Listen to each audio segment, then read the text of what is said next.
Guys, I'm so excited to do this video. I think this one actually might be less than a half an hour long before I edit it. For those of you who don't know, my name is Carol. I'm practicing looking at the webcam instead of at myself in the screen. And this is Hannah's World.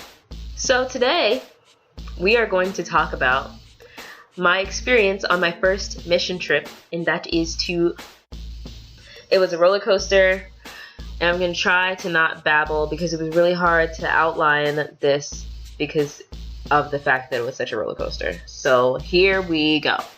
I went to Miami a few weeks ago. I think the biggest testimony about Miami is how I actually got there. The trip costed $450. I and my husband were not really thinking about how that was going to happen. We just assumed it wasn't. And we didn't do anything to save money, raise money, or anything. When you're married, you find out how much something costs and you multiply that by 2 right away. So $450 is not $450, it's $900 immediately in my brain. I didn't think I was going. I didn't even register for the trip online. Someone donated $500 toward me and Ben to go. I still don't know who gave that money.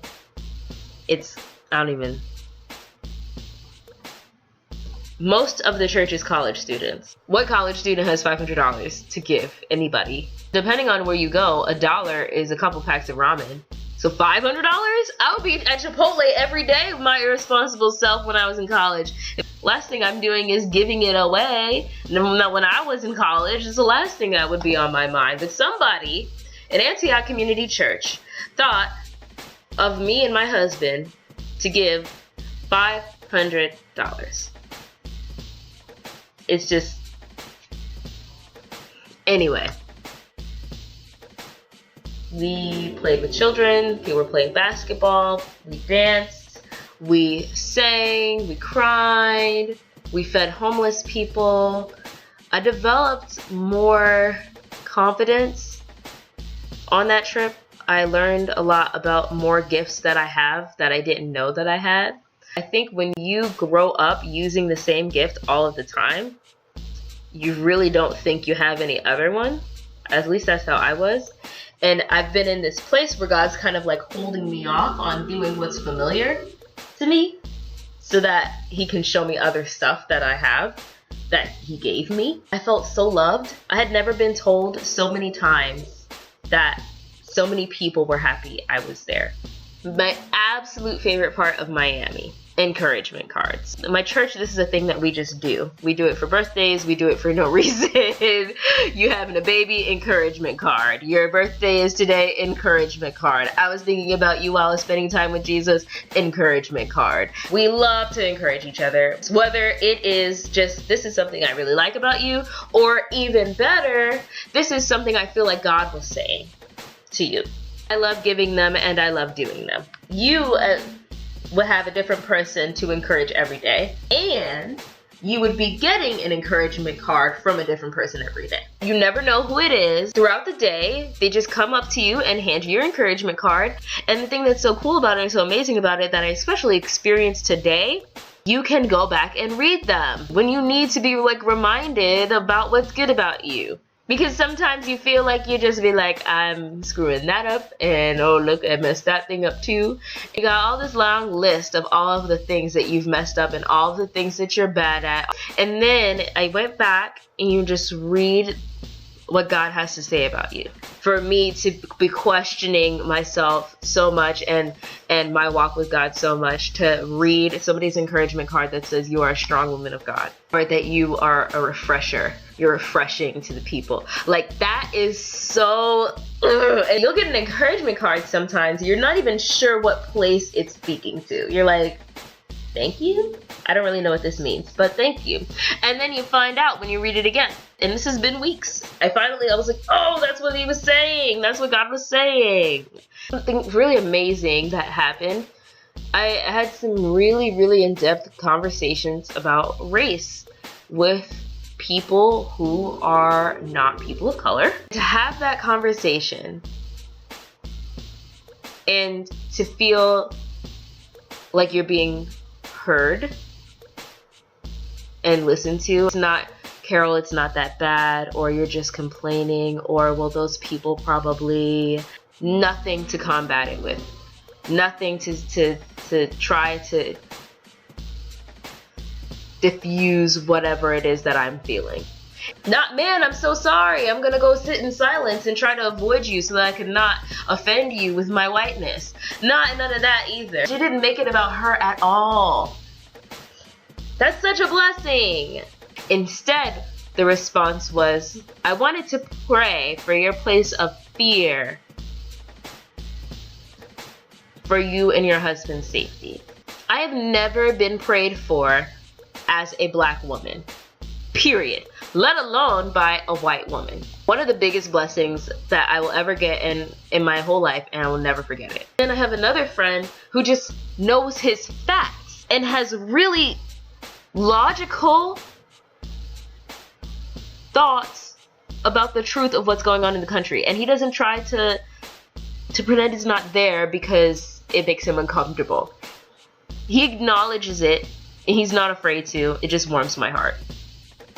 It's called Hope Central. It's an organization that feeds the homeless. First, we went and we made Easter baskets, and we put toiletry bundles together, and prepared food and things like that before we went. And then when we got there, as they were coming in, we randomly decided to do a welcome tunnel, so that when they walked through the door, they would be met with cheering, smiling, young, bountiful faces.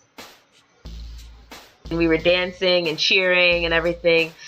A lot of them walked from great distances because they didn't want to take the bus. The amount of shame that's associated with homelessness, that you literally don't even want to take the bus even if you can.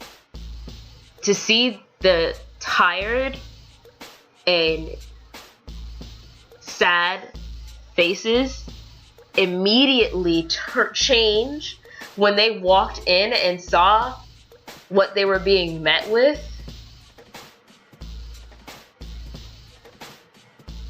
Some of them, when they walked in, they started dancing. It turned into a big old dance party. I mean, these people, like, man, wow. So much joy that these people had. And they're homeless. They were coming for food. Some of them walked miles. Some of them had children with them. I met a 15-year-old girl that day. There was a baby in a stroller. And these people walk in and start dancing. They have joy. They have it. They just don't get to let it out. Because when do you have time to do that when you're homeless? Their next meal is on their mind. Where they're going to sleep is on their mind. So the fact that they were able to walk in and let go all of those thoughts, all of those burdens, and dance and laugh, they came alive. All they needed was opportunity, because it didn't take nothing. It was literally immediate as soon as they walked through the door. It was just amazing. We put on a drama that illustrates the gospel, that it's super powerful. It makes people cry. Makes people cry and they don't even know why they're crying. I got to pray for some people and just love them. They can't really trust a whole lot of people, because so many people, they just want to feed you just because they did their good deed, and they don't want nothing to do with you after that. But to sit down with somebody for a long time, have a real long conversation, and they go from not being sure if they can trust you or not to opening up about some really deep stuff. I experienced someone who, he went from not wanting to pray out loud to, as I started praying for him, he started saying, I love you out loud. It's simply this. This is why we go on mission trips. Someone, somewhere, does not know that God loves them. Either they never heard it before, or they've heard it before and they don't really believe it. And the problem is that often they're met with people who carry the gospel but don't live it out and walk in that. Gospel is about love. It is about redemption.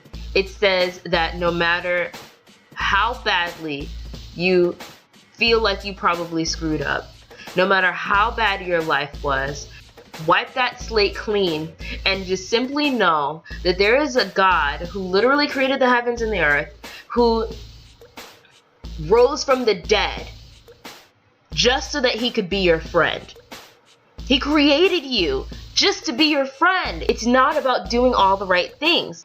It's about having a relationship with him and knowing above all else and walking in the truth that you are a son and or daughter of Jesus Christ, a living God, a savior of the world. He wants to be around you. All the mission trips, the gospel, evangelism, it sounds like we preaching and we're getting on your nerves and feels like we're shoving it down your throat, and some people are. Some people aren't doing it right. They're not even doing it biblically. They're not sharing the gospel with you, and they're not sharing love with you. They're sharing fear-mongering and hate, and I'm sorry. They're not doing what God called us to do. All we want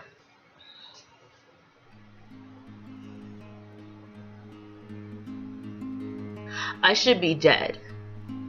I really should, by my own choice. I shouldn't be confident enough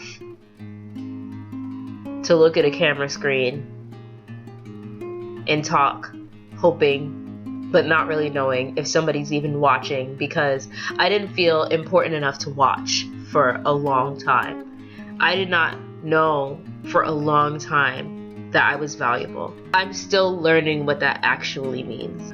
Going to Miami and doing these videos allows me to tell someone who literally doesn't even feel like tomorrow is worth it, who feels like they have no one and nothing, that a real God literally kept me alive by meeting me where I was, and literally through a pastor when I was 12 years old, telling me that I was significant. That's how I got saved. I get to share that love with people. I wasn't expecting this video to go here, but if nothing else, Miami showed me how important it is for people to see this side. That's how I connect. At the end of the day, it's about the fact that he loves you and that you're worth dying for, if no one else ever tells you in your whole life. That's why I give my whole life to this one thing. Some bad apples made the whole bunch look like it was spoiled, and there are some people who don't want to hear this. God didn't ask me to say what you want to hear. He transformed my life. It would be unfair of me to hold it to myself. I'm excited for my next mission trip. If you have never been on a mission trip, go with a group. Just know that you have an important story to tell. And somewhere, someone could be next door, that someone could be in another country. Your story is too special to be kept to yourself, no matter how vulnerable of a place it puts you in. It doesn't mean you have to get on YouTube and tell the world that you were suicidal and that you were depressed, that you hated yourself, and that God came in and swooped in and saved you.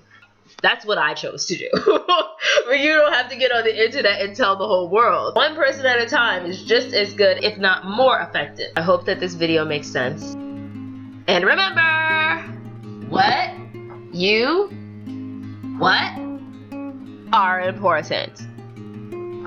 Peace, love, hair grease, all that good stuff.